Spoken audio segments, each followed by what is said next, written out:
warahmatullahi wabarakatuh. Perkenalkan, nama saya Ahmad Praja Nugraha, NIM 224810864. Saya akan mempresentasikan judul makalah saya yang berjudul Konsep Dasar Pengembangan Kurikulum. Saya berjumlah 2 orang. Yang pertama itu Ahmad Praja Nugraha, kedua Muhammad Fazil Azim. Oke, latar belakang. Kurikulum merupakan pedoman utama dalam proses pendidikan dan menjadi dasar bagi berlangsungnya pembelajaran yang terarah dan bermakna. Perubahan ilmu pengetahuan teknologi dan kebutuhan masyarakat menurut kurikulum yang senantiasa dikembangkan agar tetap relevan dengan tantangan zaman. Oleh karena itu, memahami konsep dasar pengembangan kurikulum menjadi penting untuk memastikan bahwa setiap komponennya, tujuannya, materi, metode, dan evaluasi tersusun secara sistematis dan sesuai dengan kebutuhan peserta didik.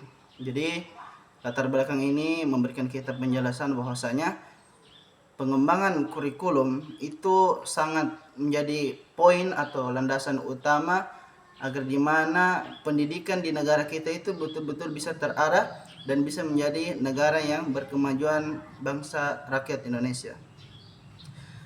Adapun rumus menang dari beberapa hasil penelitian kami, pertama kami mendapatkan apa yang dimaksud dengan konsep dasar pengembangan kurikulum dalam konteks pendidikan modern.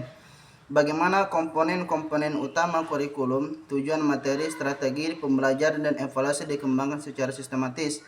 Terakhir, apa faktor-faktor yang mempengaruhi proses pengembangan kurikulum sehingga dapat menghasilkan kurikulum yang relevan dan efektif? Pertama, apa yang dimaksud dengan konsep dasar pengembangan kurikulum dalam konteks pendidikan modern? Konsep dasar pengembangan kurikulum merupakan landasan berpikir untuk merancang dan menata kurikulum agar selaras dengan tujuan pendidikan modern. Kurikulum tidak hanya berisi materi pelajaran tetapi mencakup tujuan pembentukan peserta didik yang berkompeten, berkarakter, dan siap menghadapi perkembangan zaman. Jadi, yang dimaksud dengan konsep dasar pengembangan kurikulum ialah bagaimana cara kita menyusun ataupun mengatur konsep atau dasar dari ilmu pendidikan yang dimana ini akan mempengaruhi peserta-peserta didik. Contoh, bagaimana cara kita bisa mengajarkan kepada anak-anak kecil atau anak-anak yang berusia remaja untuk mengajarkan bahwasanya betapa pentingnya menjaga kebersihan. Itu diawali dari bagaimana cara mereka merawat kukunya, menjaga kebersihan mulutnya, kerapian pakaiannya, itu dimulai dari itu. Jadi pengembangan kurikulum ini membentuk karakteristik para peserta-peserta didik untuk jauh lebih baik ke depannya. Kedua, bagaimana komponen-komponen utama kurikulum, tujuan materi, strategi pembelajaran, dan evaluasi dikembangkan secara sistematis. Pengembangan kurikulum dilakukan melalui proses yang struktur agar setiap komponennya saling berhubungan dan mendukung pencapaian tujuan pendidikan secara sistematis. Pengembangan meliputi 4 komponen. Jadi, komponen-komponen utama untuk membentuk strategik atau membentuk struktural pendidikan yang berkompeten itu terbagi menjadi 4. 1. Materi pembelajaran. 2. Strategi atau metode pembelajaran. 3. Evaluasi pembelajaran. Dan terakhir itu tujuan pendidikan. Itu adalah poin-poin untuk hal tersebut.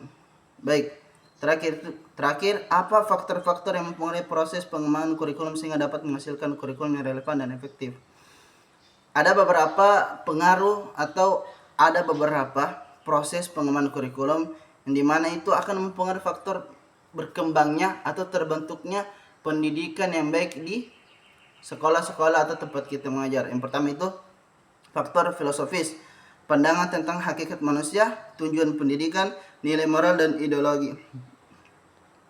Kedua, kebutuhan peserta didik.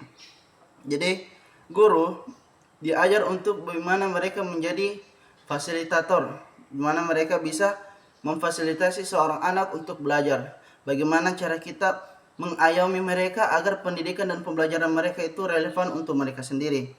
Yang terakhir itu yakni faktor sosial dan budaya. Perkembangan masyarakat, perubahan pola hidup, kebutuhan dunia kerja, dan nilai budaya lokal menjadi pertimbangan penting agar kurikulum relevan dan kontekstual.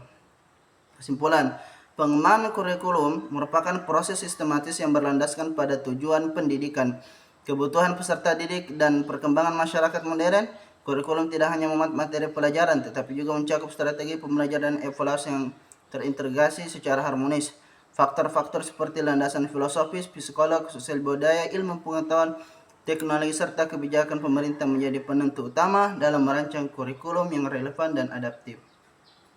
Itulah tadi paparan makalah saya yang berjudul Konsep Dasar Pengembangan Kurikulum PAI, yang dimana semoga dengan penelitian kami ini bisa mengembangkan proses atau metode ajar mengajar kita sebagai guru-guru di tempat-tempat kita mengajar. Sekian dari saya, syukran. Fastabiqul khairat. Assalamualaikum warahmatullahi wabarakatuh.